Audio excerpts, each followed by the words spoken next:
gerencia de urbanismo en el que le dice vamos a comprar el Valle de Ginama para hacer un polígono de vivienda.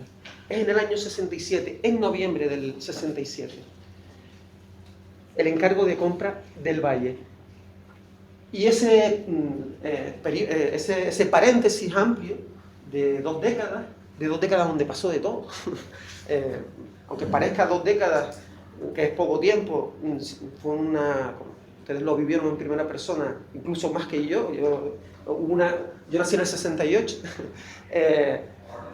fue intensísimo, ¿no? Se produjeron, y todo esto también va a participar de la explicación de por qué el polígono de Ginamar es un espacio de segregación, que yo entiendo que de exclusión, que de la segregación se pasó a la exclusión, e insular, que es una de las características definitorias que lo hacen distinto a el gueto norteamericano, la Wallonie francesa, que son los dos grandes espacios de exclusión investigados, ¿no?, por la academia. Bueno, en el año 87, como ustedes saben, fue cuando acabó el primer gobierno autonómico que presidía Jerónimo Saavedra, y en ese periodo, en el 83 precisamente, el gobierno de Canarias había asumido las competencias de gestión del polígono, que había sido impulsado por la administración estatal, franquista primero, y la primera administración democrática estatal posteriormente. Vale. Claro, ¿qué pasa en esas 2 décadas? Como yo, que vivimos el tránsito a la democracia, Canarias se constituye como comunidad autónoma, se establecieron los primeros ayuntamientos democráticos, se establece una nueva estructura dirigente en Gran Canaria y se produce ese proceso de terciarización de la economía de Gran Canaria. Todo esto yo lo planteo como el contexto que de una u otra manera va a condicionar esas características tan excepcionales del polígono de Ginama. Vale, yo establezco 2 marcos temporales. Esto ya es de mi cosecha absoluta. A partir del primer poblamiento que se produce, aunque 30 familias llegaron en el 79, es anecdótico para mí, el primer poblamiento se realiza en febrero del año 80. ¿Vale? Entonces, del 80 a final del 84, lo denomino como el periodo de ocupación del abandono planificado y de la apropiación vecinal, la génesis de la exclusión. ¿Por qué? Ahora lo iremos explicando. Porque en ese lustro que parecen 5 años, tan poco tiempo, ese deslizamiento hacia la exclusión, desde una carencia habitacional de los vecinos que fueron al polígono de Ginama, hacia una polipatología carencial, se produjo ese deslizamiento hacia la exclusión respecto de la sociedad de la isla y de la sociedad de las 2 ciudades de las que procedían, de Telde y de Las Palmas de Gran Canaria. ¿Por qué ocupación del abandono planificado? Hay un poblamiento porque es un producto, una producción de una iniciativa pública estatal de segregación de la clase obrera, como veremos, por tanto planificado. Pero es una planificación que sitúa a ese grupo humano en el abandono. Van a un espacio urbano, como veremos, que no es ciudad, una de las grandes características, un espacio urbano que nunca será ciudad, absolutamente abandonado, es decir, sin servicios públicos esenciales mínimos. ¿Por qué la apropiación vecinal? Todo esto tiene un agarre teórico muy fuerte, como veremos en el derecho a la ciudad. Ante ese abandono planificado, la reacción de los vecinos del polígono de Ginama, que finalmente se constituye en un movimiento vecinal muy fuerte, es el de la apropiación de ese espacio, de intentar convertirlo en algo suyo, ¿vale? Eso se produce en ese periodo, pero como veremos en el siguiente periodo, del 85 al 87, se produce, yo lo categorizo, ¿no?, lo identifico como de asunción institucional y de desarticulación de la unidad vecinal. La exclusión consumada. En el anterior periodo es cuando se genera la exclusión. Ya en este periodo, los datos de que disponemos es de que la exclusión de estos pobladores ya no había marcha atrás, la exclusión se había consumado. ¿Por qué asunción institucional? En el año 83 anuncia el primer presidente del gobierno de Canarias en su discurso. Estoy tirando de reserva porque ustedes saben que cuando uno se mete tantos años en una cosa y la supera, digamos, el siguiente paso es intentar olvidarse de todo, porque he vivido en el polígono Ginamar día tras día, 20 horas al día, y digamos que si fallo en algún dato es porque he vivido un proceso también de intentar hacer otras cosas en mi vida y estoy tirando de reserva, ¿no? Pero En el año 83, en su discurso de investidura, ya Jerónimo Saavedra dice que el polígono de Ginama va a ser primordial y que en la atención por parte de la comunidad autónoma. Curiosamente, esto no forma parte de mi tesis porque ya se me sale. El siguiente presidente del gobierno, cuando el gran titular de la provincia, que fue Lorenzo Larte, es la prioridad de este gobierno es el polígono de Ginama. Mientras más se dice, menos se hace, ¿no? Como sabemos. Pero en este caso, ese primer gobierno socialista asume el polígono de Ginama, la comunidad autónoma asume las competencias en vivienda, en servicios sociales, toda una serie de cuestiones, y crea, a partir del año 80, crea la gerencia del polígono de Ginama, con un gerente que es Salvador García Carrillo, que se crea por un decreto del 28 de diciembre del 84, aunque es en enero cuando de manera ya no se crea la gerencia. Es decir, hay todo un proceso de asunción institucional. Se crean nuevos colegios, se crea el centro de salud, se crea dentro de la gerencia servicios sociales, una oficina de servicios sociales, es decir, hay toda una asunción de los servicios públicos que nunca existieron. Pero de manera paralela a esto, el Partido Socialista, el gobierno de Canarias, impulsa todo un proceso que forma parte de la elección de ese gerente específicamente, de desarticulación absoluta de la unidad vecinal lograda. Es decir, todo el esfuerzo que se hace en lograr esos servicios mínimos para esa población y ese espacio se hace de manera paralela a una absoluta desarticulación deliberada de esos grupos vecinales creados, ¿no? Precisamente en el tribunal, el doctor Gonzalo Pasamar, que la verdad que su opinión, vamos, me supuso un espaldarazo, ¿no? de lo que habíamos hecho como investigación, pero expuso, usted no ha sido ingenuo al asumir la interpretación de los dirigentes vecinales y de los vecinos del polígono Ginama en relación a esta desarticulación. En el auditorio estaba desde Paco Santiago, el alcalde de Telde del momento, al propio Salvador García Carrillo. Ese mismo verano, el propio García Carrillo salió en una entrevista en agosto pasado, el anterior, diciendo que él fue enviado al polígono de Ginama a cargarse a los comunistas, ¿no? Es decir, en la tesis mía están todas las entrevistas realizadas tanto a dirigentes vecinales como a los menores de la época, como a todos los dirigentes políticos.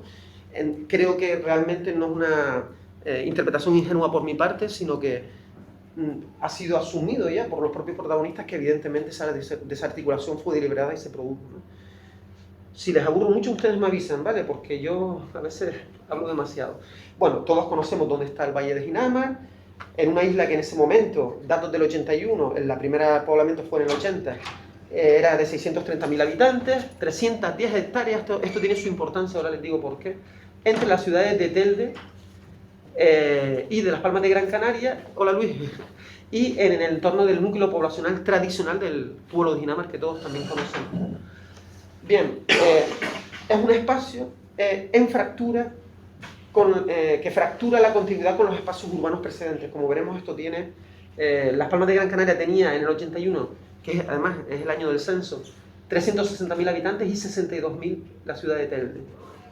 Bien, para yo un poco armar todo esto, he contado con este material.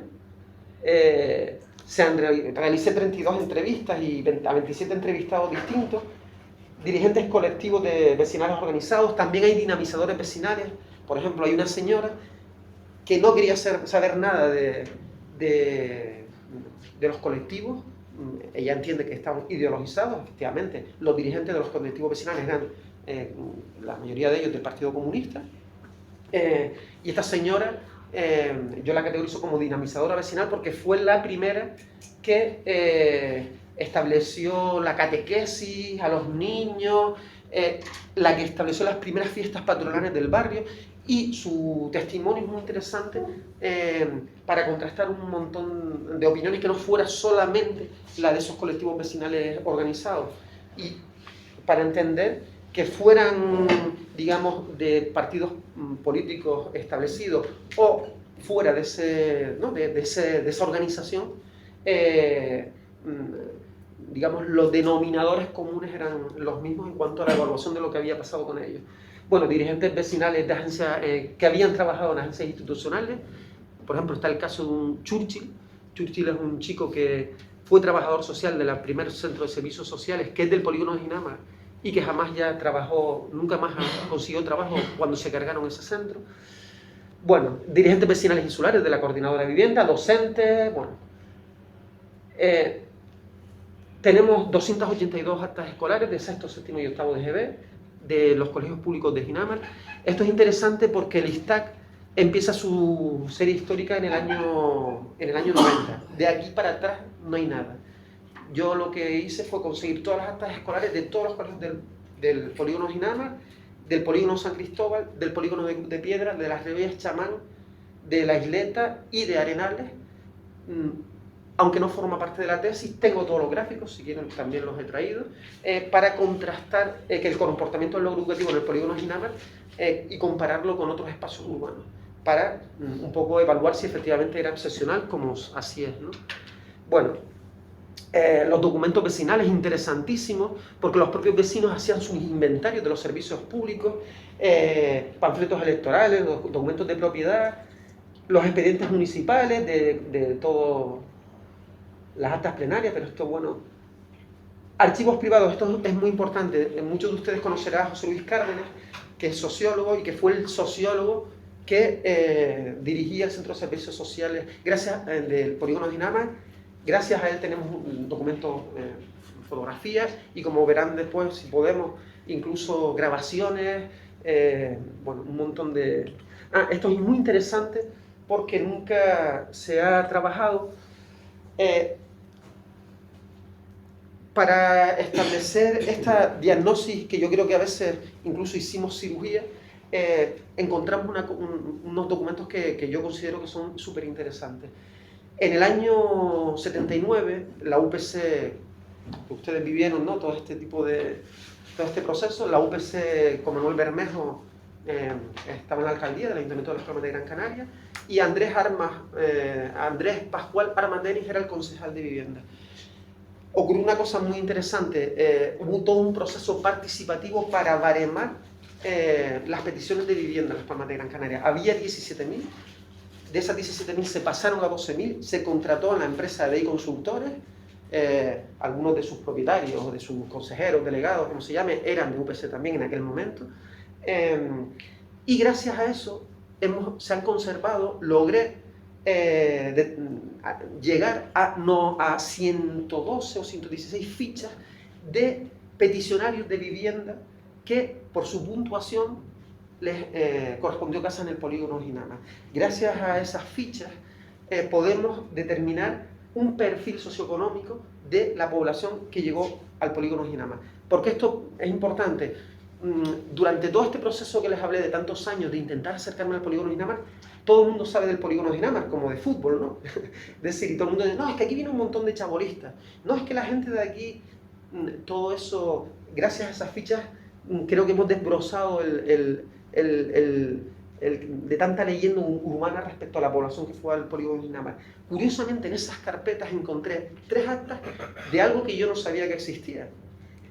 De una comisión, se llamó primero, que después una coordinadora pro vivienda, que impulsó Andrés Pascual Armas Denis en ese proceso de baremación. Es decir, el proceso de baremación se realizó con la participación de partidos políticos, de asociaciones vecinales, de sindicatos, absolutamente abiertos.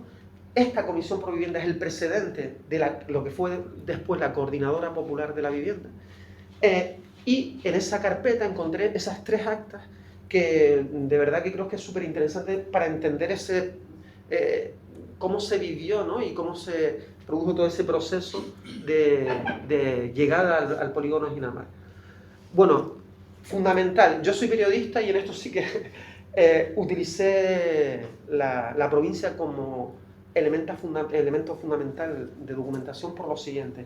En aquellos años, es muy curioso verlo, claro, en esta época de internet, etcétera, el periódico era O sea, las reuniones del ayuntamiento con los vecinos se hacía a través del periódico, en suelto. Mañana reunión con los peticionarios de vivienda en la concejalía y se publicaba en el periódico.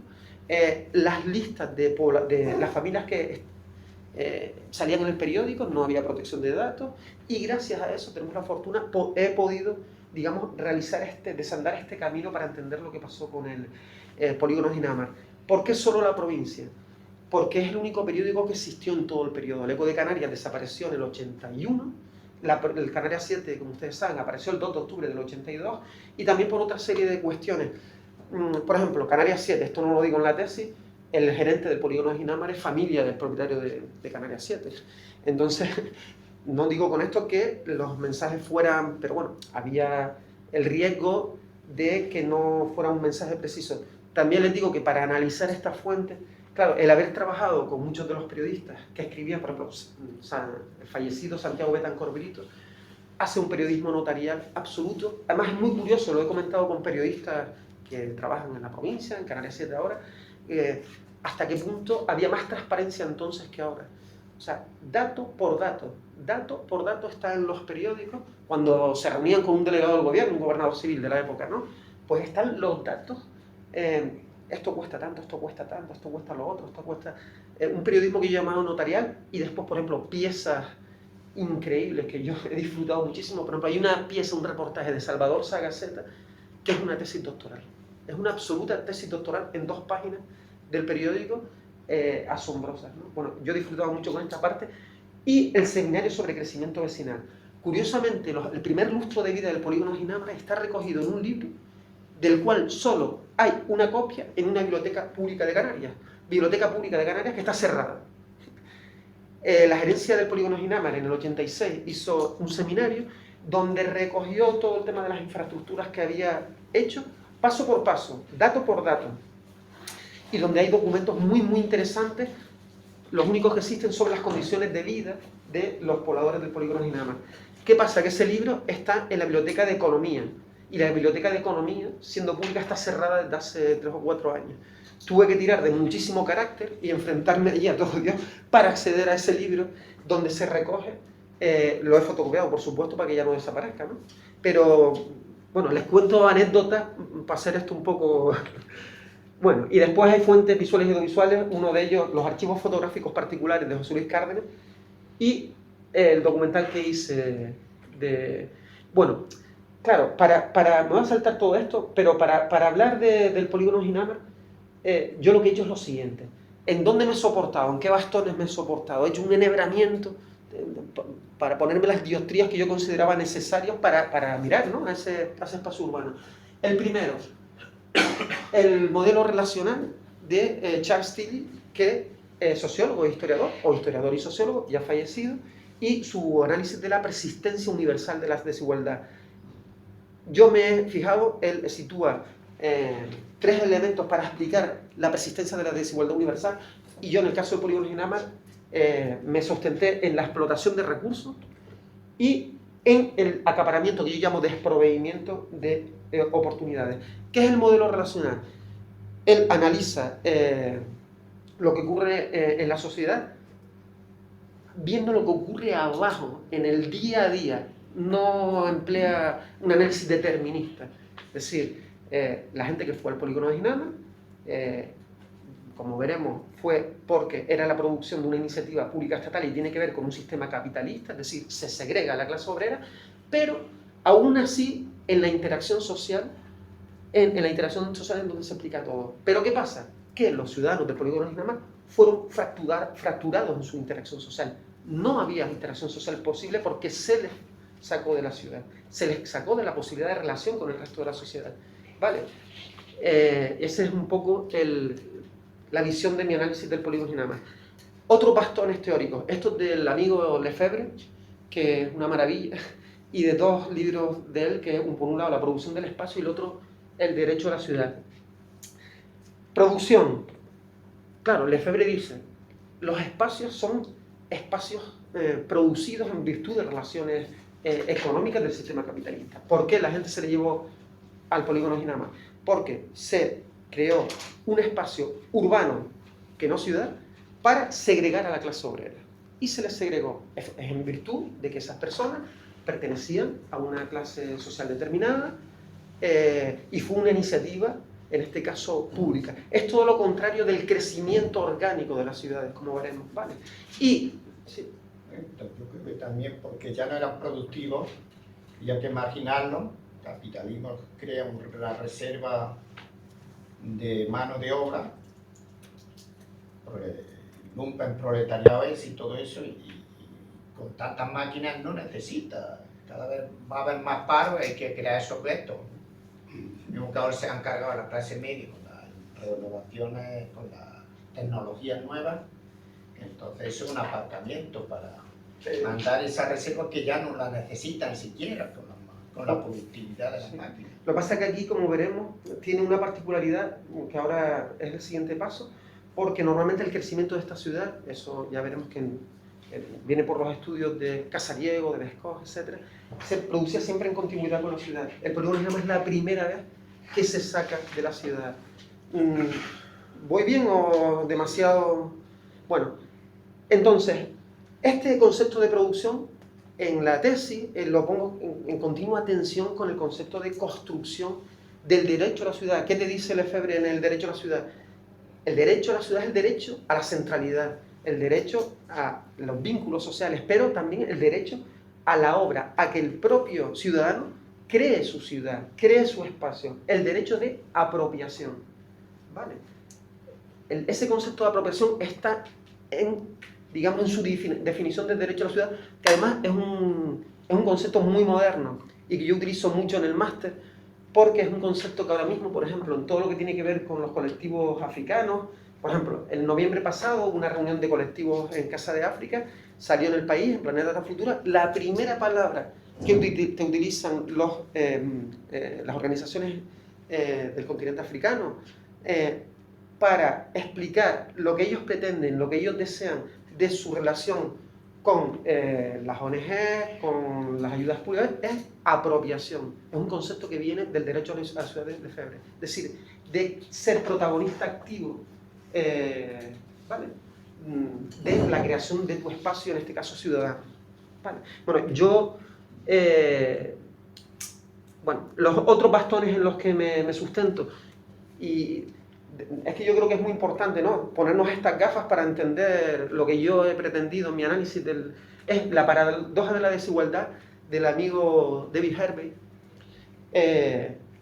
Harvey, entre las muchísimas cosas que dice, una de ellas es en relación a esos mecanismos ocultos en la distribución de la riqueza, que es procesos aparentes de distribución de los recursos públicos, de distribución de la riqueza, ocultan procesos de mayor desigualdad, que yo creo que es la paradoja que ocurrió en el polígono Ginama. A la gente, a estas familias, se les dieron casas inimaginables en la época, inimaginables. Yo vivía en una casa de 40 metros cuadrados cuando fui de niño a la casa de mis primos, aunque Eucaliptos 1 no tiene que ver con las fases estrictamente públicas. Esa aparente distribución de la riqueza, te estoy dando una casa pública de 100 metros cuadrados, incluso en el caso 104, en el caso de las familias numerosas, sin embargo, y ya veremos cómo, se les condujo a una mayor desigualdad. En un proceso de aparente distribución de la riqueza. Lefebvre en sus libros advierte mucho sobre estas situaciones por parte de los partidos de izquierda, ¿no? De hecho, me salto muchas veces a la actualidad, justo haciendo la tesis, en la presentación, se anunció por parte de Las Palmas de Gran Canaria, el Ayuntamiento de Las Palmas de Gran Canaria, que se iba a crear no sé cuántas viviendas en no sé qué barrio para tal. Para sí. No, eso era por San Francisco de Paula. Bueno, ahí está, en San Francisco y el norte. Y el siguiente es el amigo Huacán, canadiense, albacea intelectual de Pierre Bourdieu, que él categoriza los espacios de exclusión. Él es uno de los grandes estudiosos modernos, ¿saben? Esto tiene su vinculación con la Escuela de Chicago, de Robert Rapar y todo esto, pero Eloy Huacán es el gran estudioso del gueto norteamericano. Y él define la violencia estructural masiva de los espacios de segregación en cuanto a qué: desempleo masivo, relegación de la clase obrera y estigmatización. Esto, como veremos, lo del polígono Ginama es de manual, le pones la plantilla y cumple todo, ¿no? aunque no he pretendido aplicar esa plantilla, he intentado establecer todos los matices. Bueno, para entender todo esto también, lo que yo llamo la reflexión canaria del espacio. Yo, para ponernos las gafas, para entender lo poquito que después he aportado yo, me he fijado en Casariego, que murió el 18 de enero, él leyó mi trabajo de fin de grado, Elsa Guerra, su compañera, me aportó un montón de documentación y sé que le sorprendió el trabajo de fin de grado, el tema de vincular logro educativo con la exclusión en un espacio urbano, ¿no? Y lamentablemente no pudo leer la tesis. Como saben ustedes, que ¿no? conocen bien la obra de Casariego, en su tesis doctoral establece cómo creció Las Palmas de Gran Canaria a base de sucesivas expulsiones de la ciudad. Inicialmente los riscos, como en función de la carencia habitacional y de que no podías tener acceso al suelo, pues las familias primero fueron a los riscos, y ya en el siglo XX, por ejemplo, a partir de los años 60, cómo se pobló toda Ciudad Alta, que curiosamente no tenía que haber sido poblada, porque el Plan Suazo impedía el poblamiento de toda la Ciudad Alta. Y sin embargo un jefe de servicio que se llamaba Antonio Santana es el que no hizo caso a Suazo, que además lo habían enviado aquí por republicanos, y empezó a poblarse 64 Chamán, no, 50 y pico Chamán, 64 Las Reollas, ¿vale? Y cómo se establece todo esto. Después, Casariego, una definición, siempre te dice que en Las Palmas de Gran Canaria siempre se ha crecido en continuidad con la ciudad. Todos los núcleos poblacionales, hasta 40, pequeños, yo qué sé, Salto del Negro, siempre en proximidad con la ciudad. El polígono Ginamar fractura esa dinámica, es el único espacio urbano que se crea, y ya veremos por qué, fuera de la comunicación con la ciudad. Claro, alguien de fuera dice, coño, si está a 10 kilómetros. Pero esto tiene que ver con dos cosas. Uno, la geografía insular. 10 kilómetros en una isla, en islas como Canarias, no son 10 kilómetros en Castilla, ¿vale? Porque hay barrancos, hay toda una imposibilidad. Y que tiene que ver, yo eso no lo he estudiado, con la geografía de la percepción, ¿vale? Los espacios insulares no son los mismos que un espacio continental, ¿vale? Bien, y después el amigo Vescoz, Alfredo Vescoz, que su tesis doctoral del año 84 en la Universidad Autónoma, no está publicada y hay que pedirla, está el tomo más antiguo, que él estudió todo el tema de todos los polígonos, pero él llegó justo, no estudia el polígono original, pero él hace una propuesta que yo he intentado darle la vuelta, como propuesta simplemente, en un librito que se llama Canarias ante el cambio, creo que es del año 82. Y en ese librito, Canarias ante el cambio, que del gobierno de Canarias inicial, o la Junta de Canarias, no lo sé, pues invitó a Vescoz, entre otros muchos, y de ahí sacó también otro concepto. Él propone interpretar lo que estaba pasando en Gran Canaria, desde el punto de vista territorial, como la ciudad-isla. Es el momento en que ellos empiezan a estudiar cómo la ciudad se extiende hacia el sur por esa ciudad turística, y ellos lo analizan desde el punto de vista absolutamente territorial. Yo he intentado darle la vuelta, ahora veremos por qué, y le he dado la vuelta con una propuesta de isla-ciudad.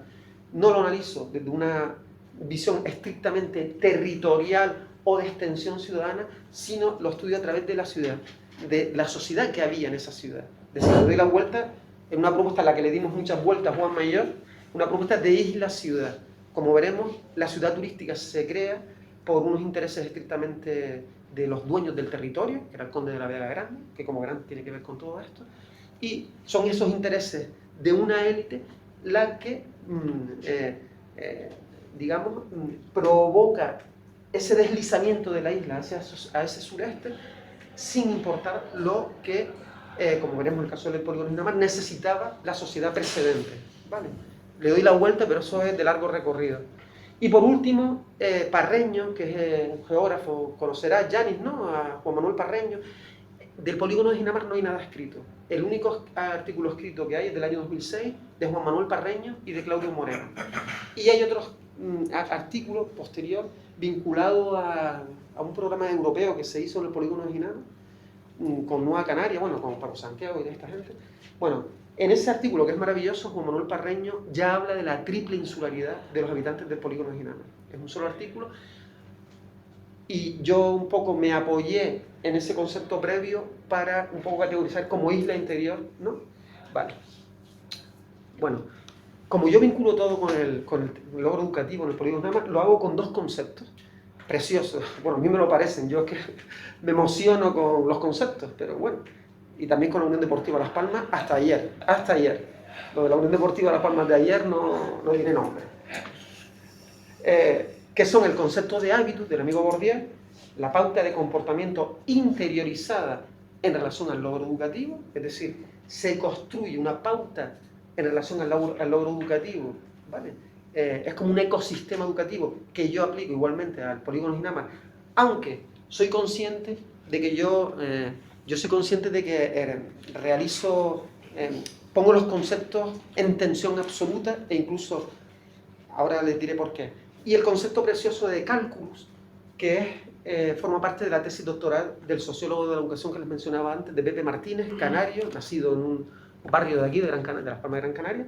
Su tesis doctoral precisamente propone el concepto de cálculos para explicar la elección racional, pero yo lo resumo toda esa tesis doctoral. Él establece ese concepto de cálculos, es decir, para la educación, la gente actúa en relación a su logro educativo en función de una elección racional, también, como creen los liberales, ¿no? Digamos, Elster y toda esta gente, pero una elección racional condicionada. O sea, no es una burbuja, un individuo que pueda elegir libremente sin condiciones. No, es una elección racional condicionada. ¿Por qué? Porque en todas las entrevistas que hice, tanto a dirigentes vecinales, a los menores de la época, a los profesores, estaba claro que un denominador común es que había una estrategia educativa de que en el polígono Inamar la educación... Buenas tardes a todos. Hola. De que la educación no te servía, o sea, aprobar, superar, a seguir hacia el siguiente estado educativo no te servía para nada. Había que trabajar. ¿Por qué? Porque no había instituto. Porque tu familia no tenía dinero, es decir, dentro de las estrategias individuales, el logro educativo no era una prioridad, porque no formaba parte de una estrategia racional, pero lógicamente estaba condicionada porque estaban en el polígono Inamar, no porque ellos fueran menos capaces de acceder a otros. Bueno, ¿voy más rápido o va bien o me estoy liando mucho? Pero como... Son las 7:30, por eso hasta las 8, yo creo, para que luego hacer debate. Sí, exacto, es que no quiero darles mucho la lata. ¿Va bien la cosa o es que a veces tengo la impresión de que yo me extiendo mucho? Yo pido disculpas si he llegado tarde, pero vengo de otro curso. No. ¿Ha analizado? ¿Da tiempo, no? Sí, da tiempo, no, lo que no quiero es aburrirles. Sí, por ahora no. Por ahora. No, yo me gustaría contrastar después contigo algunos datos que me parece que están... sería conveniente tenerlo en cuenta. Perfecto, sí. Yo trabajé 30 años por allí. Ajá, perfecto. ¿Ha analizado la evolución de la criminalidad? No, eso no, precisamente, y ahora te comento, sí, eso no. No tengo acceso a los datos. Tengo un pequeño dato, pero no me servía para... Bueno, yo hago varias propuestas para entender contextuales, ¿no? El polígono Inamar. Primero, investigo, bueno, todo el tema de cómo efectivamente el polígono Inamar forma parte de todo un proceso de un proyecto utópico global de darle, después de la Guerra Mundial, el amigo Le Corbusier, mal momento para criticar a Le Corbusier, que este verano acaban de declarar a 17 obras del patrimonio, etcétera, etcétera, pero efectivamente una de las grandes contestaciones a Le Corbusier es que sus ideas respecto a la vivienda mínima, etcétera, etcétera, etcétera, y la solución del polígono precisamente no era adecuada para familias con pocos recursos económicos. Como muestra, en el año 73, es decir, el mismo año que se hace el plan parcial del polígono Inamar, en Estados Unidos se derriba un polígono que recibió muchísimos premios internacionales porque es, leerlo, eso está en, no me acuerdo la obra, como Ciudades del Mañana de Peter Hall, y se derriba automáticamente porque pasan las mismas cosas que pasaban, que acontecían en el polígono Inamar, una solución vertical de familias que tienen que subir no sé cuántos pisos sin ascensor, etcétera, etcétera, etcétera. Curiosamente, ¿no? Es decir, si cogemos los informes FOESA de la década de los 80, en el polígono Inamar, según esos datos de los informes FOESA de la época, hay uno del año 75 al 83 y hay otro del 85, te dice que en España, en el Estado español, en ese momento, el 90% de las viviendas, estoy hablando de memoria, no es preciso, tenían agua corriente y solamente un porcentaje bajísimo tenía ascensor. Bueno, Polígono Ginama, en ese lustro inicial, eran viviendas que no tenían los ascensores en funcionamiento en los primeros momentos, los primeros años, y sin embargo no tenían agua. Era al revés, precisamente. Por ejemplo, la carencia de agua era una constante en toda esa década. Pues yo propongo lo siguiente, es decir, para entender lo que llamo yo los cimientos excepcionales del polígono Ginama. Entiendo que se produjo un aislamiento programado, al igual que Las Reollas, que el polígono de Cruz de Piedra, que el polígono San Cristóbal, entran dentro de ese proceso de expulsiones de la ciudad que nos contaba Casariego. En el caso del polígono Ginama es la primera vez que se expulsa fuera de la ciudad, se aísla a esos ciudadanos de la contigüidad con la relación urbana, ¿vale? Es la primera vez que ocurre. Se produce una segregación en un proceso de que yo llamo de isla-ciudad, es decir, el turismo nace en esta ciudad, pero se lleva al sur de Gran Canaria por unos intereses de esa élite, del propietario de los terrenos, ¿no? Concurso de Maspalomas Costa Canaria en el año 72, después se crea San Agustín, y ya verán que tiene relación con el polígono Ginama. Deberías decir el propietario de los terrenos, porque Sí. es relevante. Ahora, sí. Se produce un apartamiento laboral, como veremos con los datos de que disponemos, de los vecinos del polígono de Ginama, a la vez que se inicia ese proceso de tercerización de la economía, sector servicios. El gran nicho de empleo pasa de la agricultura al sector servicios, ¿no? En ese periodo.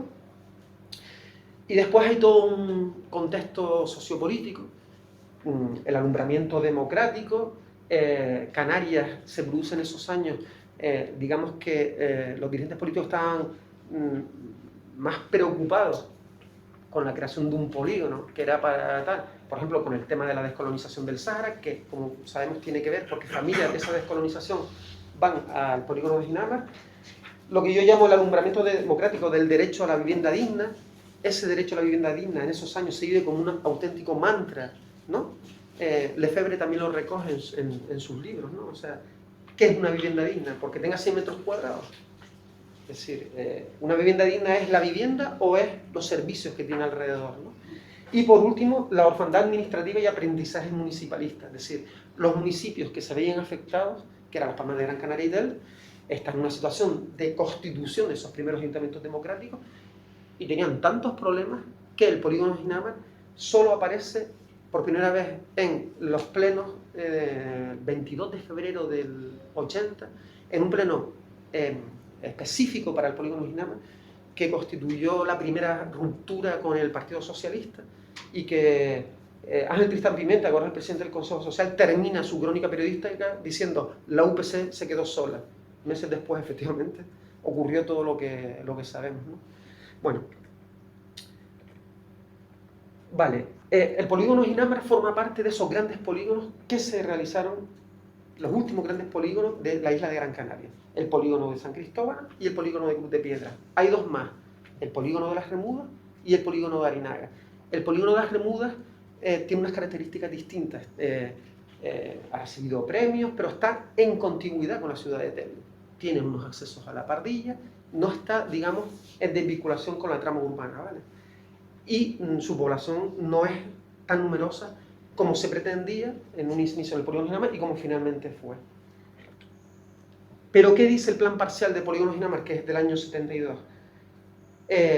Son 310 hectáreas y se pretendía construir 11.660 viviendas para 52.000 habitantes. ¿Por qué era esto? Porque en el año 70, quiero recordar, la última administración franquista, ¿no? Digamos, esos últimos años, crea una cosa que se llama las ACTUR, las actuaciones urbanísticas urgentes. Las ACTUR, ¿qué eran? Eran crear este tipo de polígonos pero tenía un requisito, que es, tenía que haber una solución habitacional y una solución para el empleo. No se trataba solo de crear, se trataba de crear ciudades alternativas, pero que generaran empleo. Crear verdaderas... y saltándose los planeamientos urbanísticos municipales. El polígono Ginamar forma parte de Actur. Se salta en el planeamiento urbanístico de las formas tradicionales, ¿vale? Pero como al final hemos visto, no cumplió con el segundo de los requisitos, que es la creación de economía para sus habitantes. ¿Qué decía el plan parcial? Pues como ven, contemplaba de todo: un parque botánico, un instituto politécnico, enseñanza primaria, sanidad, parroquias, usos culturales, centros sociales, guarderías. Eso está en el documento, que curiosamente hay el sociólogo que firma ese documento, lo que pasa es que le tocaría por su trabajo, es el señor este que vive en Tenerife, que muchos de ustedes conocen, Juan Antonio, ¿cómo se llama? Perdón, me voy con los nombres, el de la historia de las drogas. José Luis Escotado, es el sociólogo que firma pero bueno, con otros arquitectos, a él le dirían que aportaran los datos, pero es el que firma ese plan parcial como sociólogo. Vale, ¿qué justifica el plan parcial para construir y para elegir ese espacio? Te dice, no, es que este espacio nos va a permitir la absorción de mano de obra.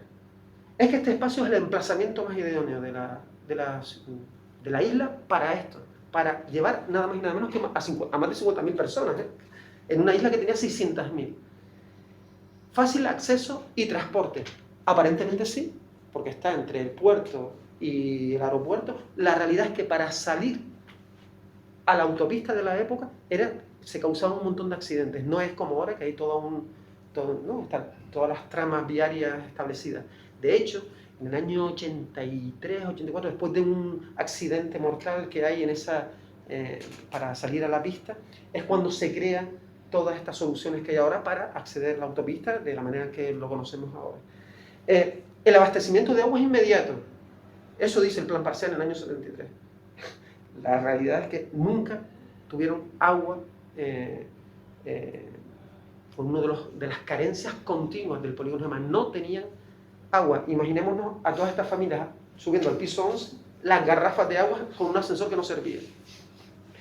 Y esto ya es una de las cosas que a mí me hizo reír mucho, es que los vecinos del polígono Ginamar, eso está en el plan parcial, en el documento, iban a poder elaborar productos para el mercado africano en una zona industrial eso está en el plan parcial. La justificación del empleo es que iban a elaborar años 70 productos para el mercado africano. Me gustaría saber en la época qué mercado africano compraba productos canarios.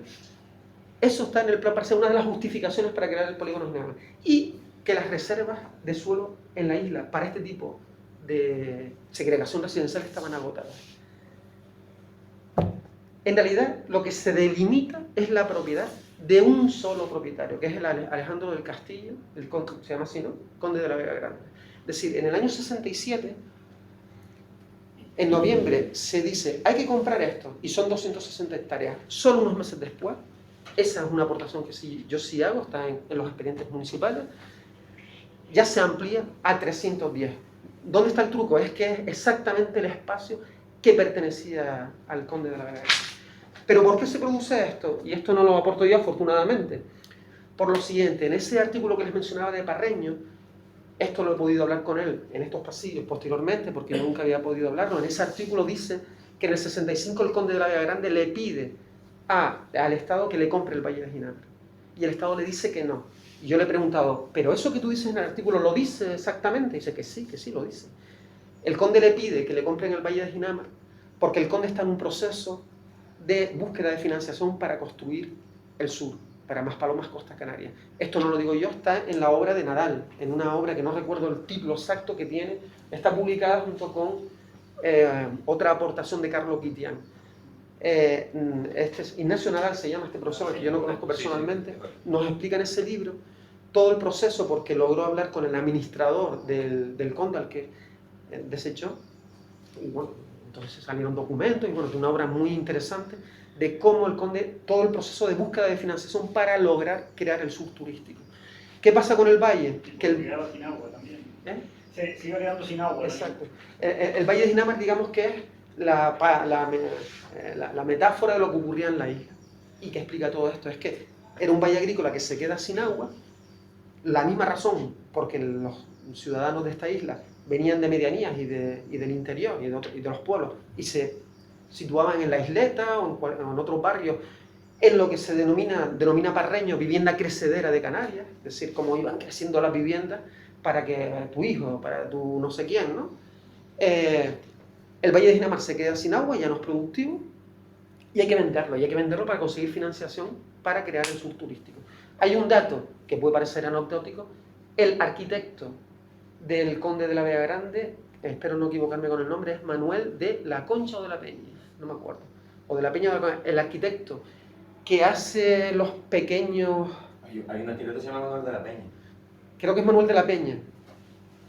El arquitecto que hace los poblados para trabajadores en San Fernando, que participa como representante del Conde en ese concurso de Maspalomas Costa Canaria, que gana una empresa francesa en el año 62, es el arquitecto del Instituto Nacional de Urbanismo Estatal, que primero le dice que no y que posteriormente, 2 años después, solo después le dice que sí a la compra del Valle de Ginamar.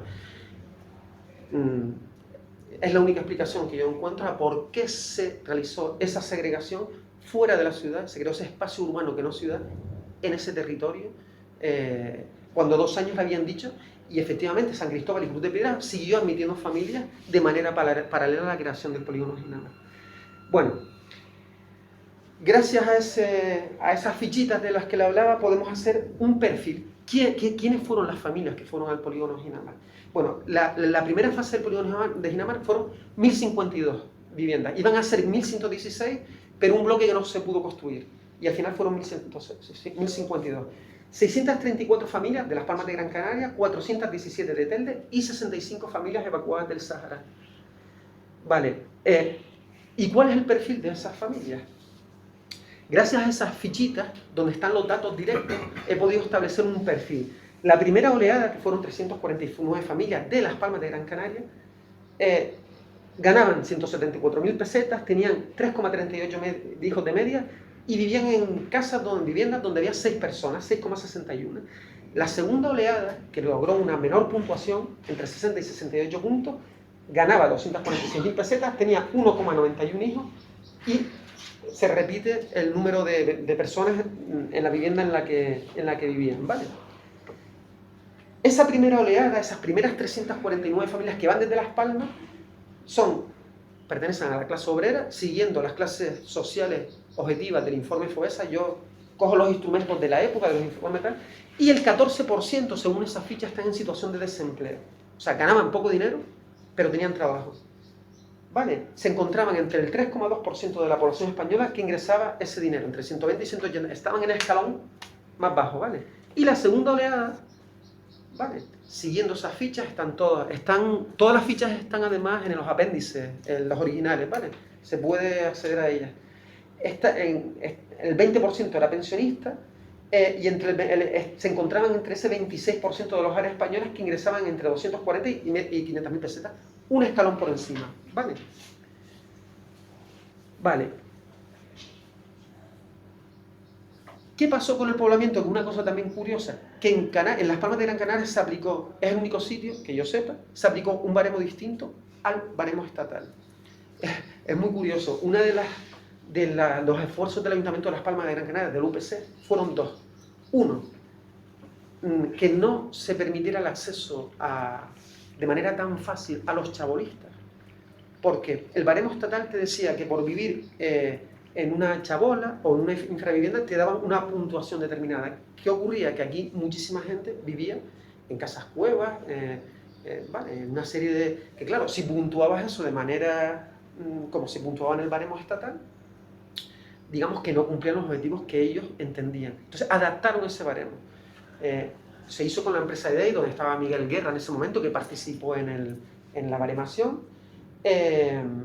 Y por ejemplo, mientras que en el baremo estatal se puntuaba a los menores hasta los 14 años, en el baremo canario se puntúa hasta los 18. ¿Qué pasa? Que Bermejo se reúne antes de un pleno con Sancho Roz, que era en aquel momento el ministro de Vivienda, vamos, del ministerio que tuviera las competencias de vivienda, y dice, están las actas, dice, el ministro me acaba de decir que acepta el baremo canario, y efectivamente se aplica el baremo canario. ¿Esto qué produce? Que son las personas de mayor edad Por eso hay tantos pensionistas. Los que más años llevaban pidiendo vivienda social, y aquí está una de las claves, sobre todo se protege a un enorme grupo, dada la tasa de natalidad de la época, y dado ese baremo que se aplica, a una población infanto-juvenil amplísima, ¿vale?, que va al polígono de Ginamar, porque se puntúa más que en el baremo estatal y una franja de edad que llega hasta los 18 años, ¿vale? Y se relega un poco, la puntuación se puntúa menos a quienes viven en infravivienda que en el baremo estatal. Todo esto en el resto del Estado era una lucha contra lo que se llama el barraquismo, ¿no?, que aquí no se empleaba esa palabra. Vale. ¿Por qué ese chabolismo relegado? Esas fichas con las que contamos, efectivamente, las familias que vivían en Chabola, de las fichas con las que contamos, es un perfil. Porque a todo esto, el gobierno de Canarias no da un papel del polígono de Ginamar, no da un papel, no da acceso a los archivos, y se pidió oficialmente con un escrito de mi director de tesis.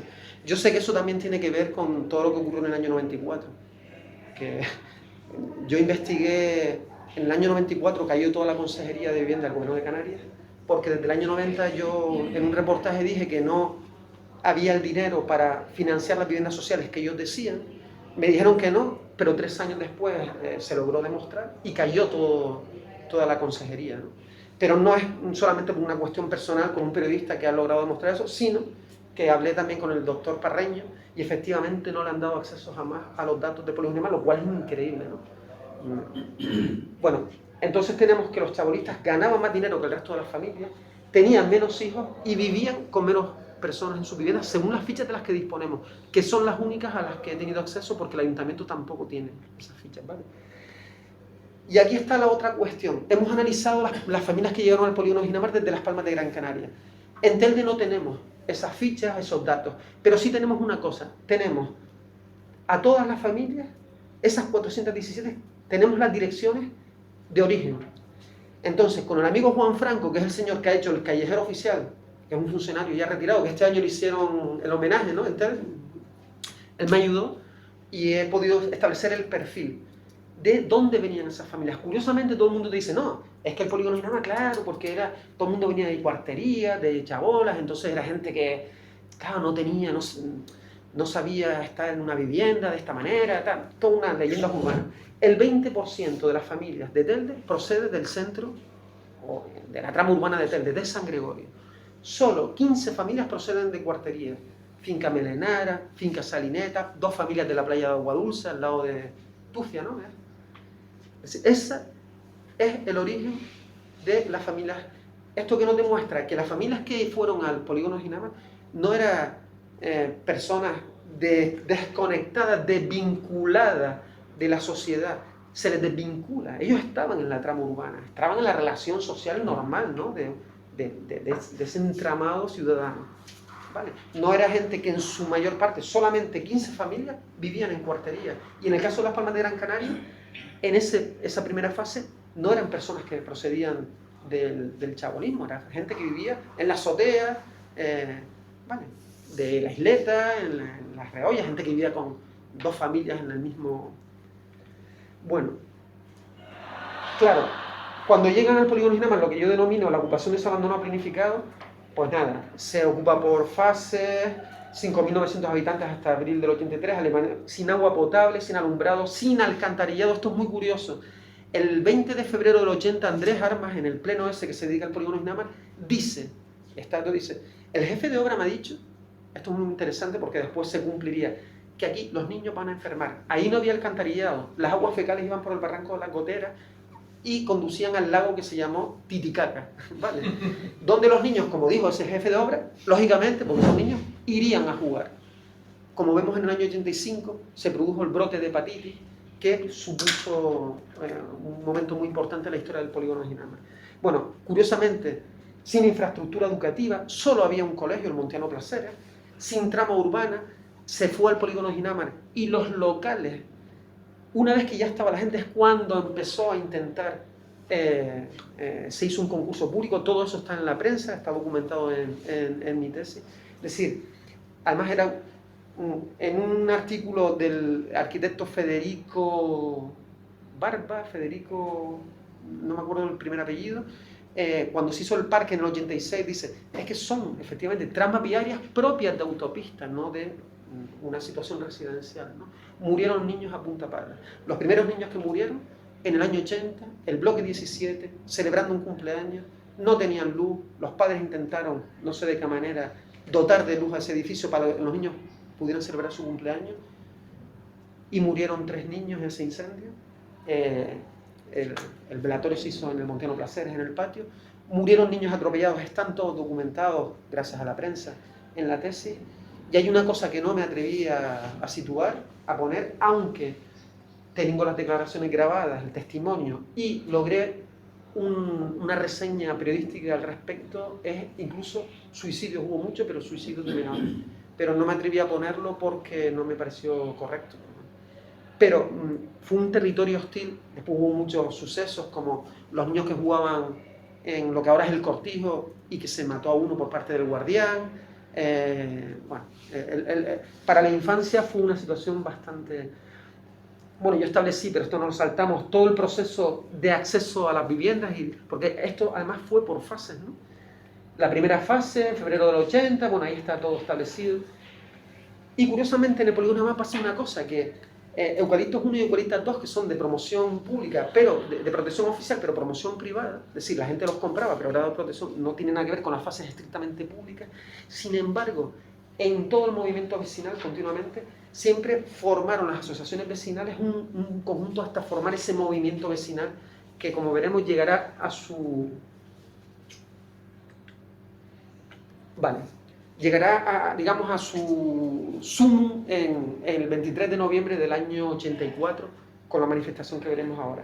Bueno, pues para entender esto ya hemos hablado de la apropiación vecinal, el movimiento vecinal con unos carismas individuales fortísimos, Blas García, Manolo Cano, José Arjona, que ya ha fallecido, Reyitas, que ya también ha fallecido, que la veremos ahora. Ellos lograron superar la representatividad por fases. Si lo primero que se hizo fue crear comunidades de propietarios. Tú eres de esta fase, no, ellos lograron, con una lucha increíble, lograr un movimiento vecinal que no era tú representas esta fase, tú a esta otra, que es la situación en la que estamos ahora mismo. El Ayuntamiento de Telde, no quiero ofender a nadie si digo cosas que no tal, pero actualmente de nuevo se está yendo en el polígono a la representación por fase, y no ese movimiento vecinal, no esa representación de todo el entorno, ¿vale? Una de las cuestiones para entender es la complicidad de los agentes institucionales. Es decir, si no es por los profesores, los agentes institucionales fueron los profesores y el servicio, el Centro de Servicios Sociales.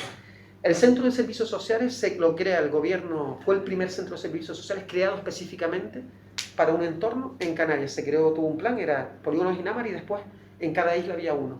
Se creó en junio del año 84. Se lo cargaron en enero del 85. O sea, duró 6 meses.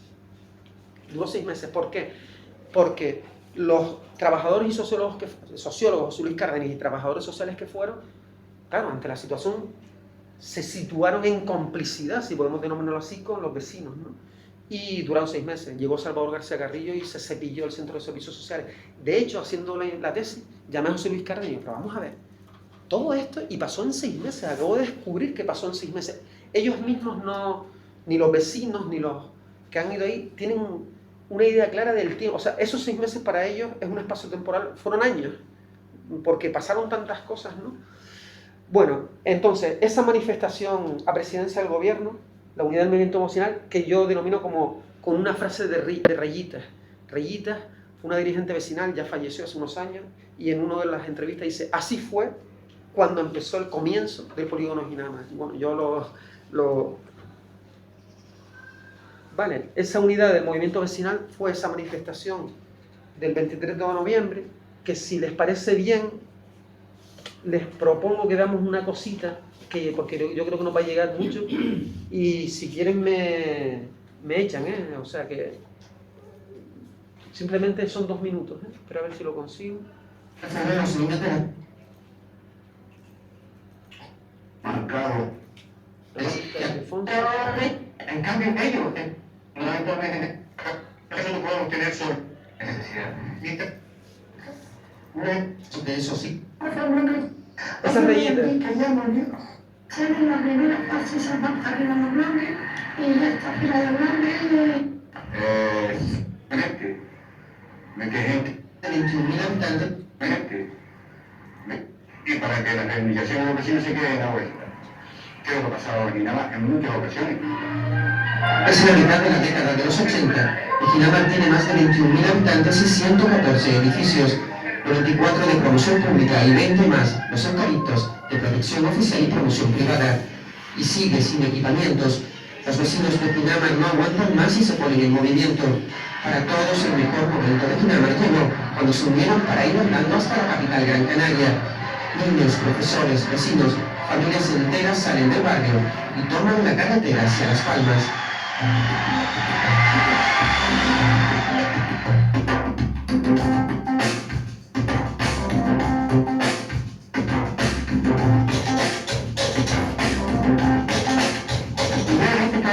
Porque no había respuesta, ¿no? Por parte de la inflación.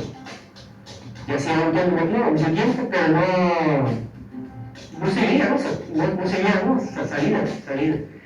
Entonces se fue barajando esa idea, ¿no? De terciario ya, digamos, más práctico. O sea que había un descontento muy importante y yo pienso que eso sí fue un efecto colateral del Centro de Servicios Sociales, porque nosotros nos mandamos aquí de bomberos y no es que echáramos gasolina al fuego, pero sí se hizo despertar a mucha gente de que esto no eran condiciones humanas mínimas para sobrevivir. Dependiendo de la ciudad, había ya una pandilla grande que luchaba y tenía gitanos lejos de lo que estaba, muchísima gente, no eran dos o tres, mucha gente. Y así colaboraron todos los colegios, los cerrados, fueron todos los profesores, los niños, los ganatos cerrados, incluso colaboraron, dando zumo, dando agua, galletas, yogur para los niños, y todos los colegios cerrados. Todos colaboraron con nosotros, fuimos 1.500 personas en la manifestación. La manifestación desde el polígono de Guinamar, caminando hasta la ciudad de Las Palmas, en concreto hasta la calle San Bernardo, donde estaba el palacete de gobierno en aquel momento, pues sí, es un punto de inflexión en la lucha social que tiene el polígono, ¿no? Fundamentalmente porque las necesidades, como te comentaba, eran muchísimas y entonces estaba la necesidad imperiosa de buscar recursos económicos que terminaran el polígono y que esos equipamientos estuvieran. La verdad es que tengo muchas dudas, porque claro, que la gente fuera andando, ¿no? Desde aquí hasta Las Palmas, había una, ¿no? Había uno, pero bueno, al final se quedó antes y bueno, y fue un éxito. Yo creo que sirvió, yo creo que la gente se despertó en aquellos momentos, se despertó la gente porque claro, ellos pensaban que nosotros no teníamos el poder de convocar, pero al final la gente se unió y la gente fue caminando y entonces fue cuando la gente empezó a valorar lo que nos costaba a la gente que venía trabajando, lo que costaba cualquier servicio. Ese día, yo creo que ya negocié y no. Ese día fue el día que yo tuve identidad en el evento. O sea, me sentí orgulloso. Después.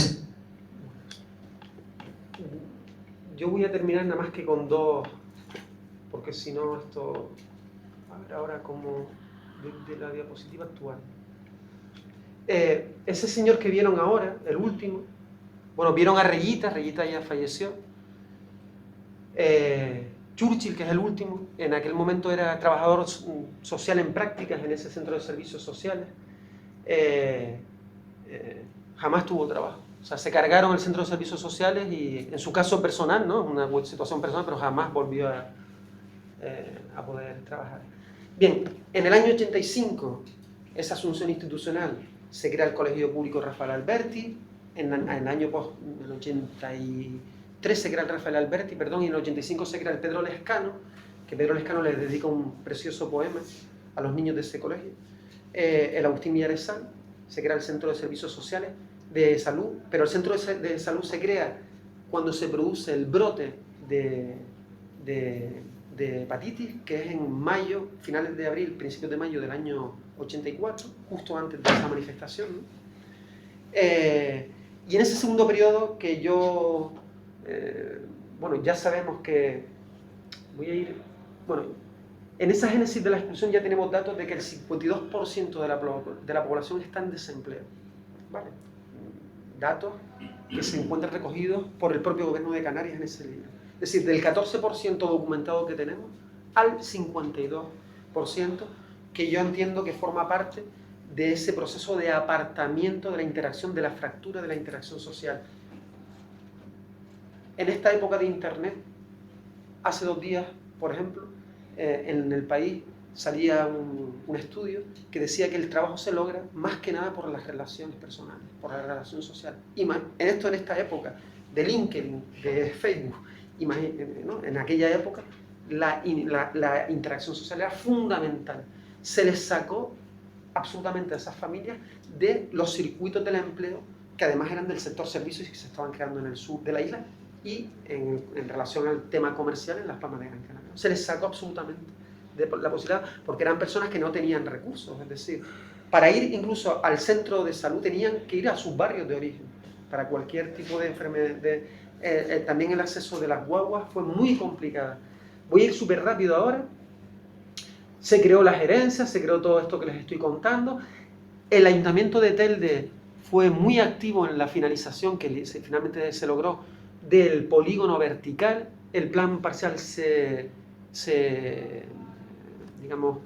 paralizó para que jamás se construyeran torres de 11 plantas, lo cual, ha situado el polígono de Ginamar ya en un límite más o menos de la mitad de la población prevista, unos 25.000 habitantes y no los 52.000. El polígono de Ginamar es el único, hay otro en Hospitalet, que forma parte de 2 municipios distintos, es decir, nunca ha tenido personalidad jurídica, porque Las Palmas tiene que resolver una cosa, Telde otra, aunque Telde siempre asumió esa responsabilidad de proximidad municipal de manera muy... Vale. Y se cargan el movimiento vecinal del polígono de Ginamar. Yo lo que analizo es que eso se hace, esa beligerancia del Partido Socialista respecto al movimiento vecinal del polígono de Ginamar se realiza en 2 contextos de clientelismo político, entendido según la definición de Aullero, que es uno de los grandes investigadores de estas cosas, de etnografía política, de las relaciones entre movimientos sociales y partidos políticos en un contexto de mercado electoral, pero ese mercado electoral tiene un gran contenido simbólico para el Partido Socialista porque es el no a la OTAN. El Partido Socialista en esos años, esa apuesta, ¿no?, de Felipe González por ese no a la OTAN que pierde en Canarias, ¿no?, y en esta provincia fundamentalmente, y podemos entender, por ejemplo, ese análisis también lo he realizado, el 33% de los votos del Partido Comunista procedía de Telde en aquella época, ¿no?, procedía del polígono de Ginamar, perdón. Entonces, claro, en todo ese contexto, esto también lo he comentado con dirigentes políticos socialistas de la época y me dicen que efectivamente, es decir, ahí, igual que Felipe González, los días posteriores al referéndum regresa a Las Palmas y dice, no, eso es agua pasada, no importa que hubo todo un movimiento interno del Partido Socialista para cercenar a todo lo que tuviera que ver con las opciones políticas que decían no a la OTAN, ¿no? Y bueno, ese fue el mercado electoral que entiendo yo, puedo estar equivocado, lógicamente, que supuso esa beligerancia tan extrema con ese movimiento vecinal que había logrado unir a todos, porque era la 30 de diciembre, la Juan García del Corredera, todo el colectivo vecinal. Bueno, en el 85-87 la tasa de paro ya es del 54,57%, todo esto está documentado. La tasa de paro y búsqueda de primer empleo es del 91,4% entre la población de 16 a 19 años, 91%. Entre la franja de edad de 20 a 23 años es del 78,8%, todos esos datos del propio gobierno de Canarias, contenidos en ese libro que les mencionaba antes. El 80% de los desempleados se encuentra sin cobertura, el 20% de las familias son solicitantes de ayuda social, el 28,5% de las familias no comía carne ni pescado nunca. Todo esto en esa documentación del propio gobierno de Canarias, que diagnostica, eso sí, hace una diagnosis que probablemente hoy no haría nadie, de lo que estaba pasando en el polígono Ginamar. Había casos de herpes, de sarna, de tosferina, paludismo. La talla y peso de los bebés de 6 meses estaba por debajo de la media insular, lo que invitó a el tema de la leche maternizada y todo esto. al reparto de la leche maternizada. Yo puse como ejemplo, esto es una foto muy curiosa, porque lo pongo como ejemplo de la estigmatización. Estos son los primeros niños del Ginamar que hacen la comunión, la primera comunión. ¿Por qué la hacen en la Catedral de Canarias? Porque el párroco del pueblo de Ginamar se niega a darles la comunión a los niños del pueblo de Ginamar, según los testimonios recogidos. Entonces, la señora que le hacía la catequesis se va a hablar directamente con Ramón Echarri, y Ramón Echarri dice, esos niños hacen la comunión en la catedral. Y esta es la foto de los primeros niños que hacen la primera comunión y que no pudieron hacerlo en el pueblo de Ginamar porque el párroco, que no recuerdo el nombre. Bien. Bueno, también yo realizo una historia, pero voy a pasar al tema del logro educativo porque me voy a pasar... Si no, no cierran ahí. Vale. Es súper interesante, pero... Vale, simplemente el logro educativo. Es una de las cosas que yo he investigado mucho para intentar ver, ¿no?, esa exclusión. Los niños del polígono de Ginamar llegan con un logro educativo semejante al de los barrios de La Isleta o de las Royas Chamán, ¿no? Pero en solo 2 años, se produce un impacto educativo de esta envergadura. En octavo de EGB solo aprueba el 16,67%, el 20%, en sexto el 25%. Hay una caída del logro educativo. Cuando estábamos haciendo la tesis, claro, dices tú, ¿y qué pasó en este año 84-85? Porque, esto no... Bueno, este dato a nosotros nos parece tan sintomático de la exclusión como el resto, porque los grupos de discusión que establecimos con profesores del polígono Ginamar, como con los propios padres y madres de alumnos, y ustedes no se acuerdan qué pasó aquí. No sé qué pasó aquí. ¿Cómo tuvieron este logro educativo tan bueno en este año precisamente, si los colegios estaban cerrados? Es decir, los profesores del colegio de los colegios del polígono Ginamar cerraron porque se produjo el brote de hepatitis. Como medida de protesta para la denuncia social en las condiciones en que estaban sus alumnos, cierran los colegios y el logro educativo, hay un aprobado, digamos, general que no se corresponde con la situación que estaba viviendo, ¿no? Simplemente para que, como dato final, la tasa de supervivencia, es decir, en el 80-81, 100 niños empiezan a sexto de EGB. De 100, en su año, 82-83, solo 8 pasan al siguiente estadio educativo. Excepto un año, nunca superan el 20%. Estos datos no tienen nada que ver, que siempre están entre el 40 y 50%. Y en el caso de ese índice de supervivencia, es mucho mayor porque hay un proceso de titulación en La Isleta, en la Ría. Los niños que llegaban a octavo necesitaban ese certificado para trabajar. Y entonces en octavo siempre se aprobaba el 70-80%. En el polígono de Ginamar no. Esa fractura del logro educativo yo creo que es fundamental para entender la situación de exclusión y explica ese 90% de desempleo entre esos jóvenes. Y yo creo que todo esto explica en buena medida incluso lo que ocurre hoy en día, que me cuentan, yo no tengo los datos, que la situación es peor. Si les parece bien, en 2 minutos hago un poco de spoiler y vemos los testimonios finales de estos señores, y si no lo dejamos así. Yo creo que lo dejamos así. Vale. Pues disculpen tanto rollo, pero... Muy bien.